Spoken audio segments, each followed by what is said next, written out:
సదాశివసమారంభాం వ్యాసశంకరమధ్యమాం అస్మదాచార్యపర్యంతాం వందే గురుపరంపరాం. జ్యోతిష్ శాస్త్రాన్ని భావితరాల వారికి ప్రసాదించిన ఋషుల యొక్క పాదపద్మాలకి నమస్కారం చేసుకుంటూ, అలాగే నాకు ఈ జ్యోతిష విద్యను నేర్పిన గురువర్యులు జ్యోతిష బ్రహ్మ కీర్తిశేషులు శ్రీ ఏరంకి సూర్యనారాయణమూర్తి గారు, సూర్యశ్రీ దైవజ్ఞ గారి యొక్క పాదపద్మాలకి నమస్కారం చేసుకుంటూ, ఓం శ్రీ మహాగణాధిపతి నమః, శ్రీ గురుభ్యో నమః, హరి ఓం. వీక్షకులందరికీ నమస్కారం. వృషభ రాశి వారికి ఈ వారం సానుకూలమైనటువంటి గ్రహస్థితి గోచరిస్తూ ఉన్నది. ప్రత్యేకించి దీర్ఘ సంచార గ్రహాలన్నీ ఎలాగో యోగిస్తూ ఉన్నాయి. గురుడు గాని, శనేశ్వరుడు గాని, రాహువు గాని, వారితో పాటుగా పంచమంలో ఉండేటువంటి బుధుడు, చతుర్థమందు శుక్రుడు, షష్ఠ స్థానమందు కుజుడు, దశమ కేంద్రమందు చంద్రుడు, అంటే ఆల్మోస్ట్ 85% మెజారిటీ ప్లానెట్స్ అన్ని కూడా వృషభ రాశి వారికి చాలా అనుకూలంగా ఉన్నాయి.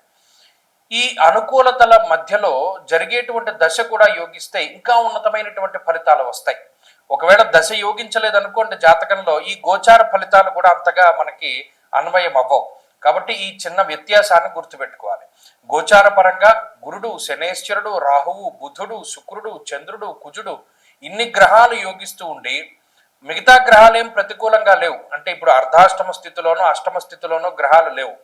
కాబట్టి ఈ పంచమ స్థానంలో ఉండేటువంటి రవి ఏమన్నా కొంచెం మనకి ప్రతికూలతలు ఇవ్వాలి అంటే ఆయన ఎలా ఇస్తారు? సుహృత్కేశం ధనక్షయం అన్నాడు.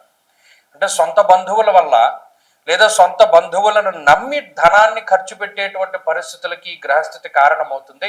అయితే వచ్చేటువంటి రాబడితో పోల్చుకుంటే ఈ పోయేటువంటి ఖర్చు పెద్ద ఖర్చు కాదు. కానీ ఇప్పుడు సొంతవాడు మనల్ని మోసం చేశాడు కదా, వాడిని నమ్మి మనం డబ్బు పెట్టాం కదా అనేటువంటి భావన మాత్రం మనసులో ఉండిపోతుంది.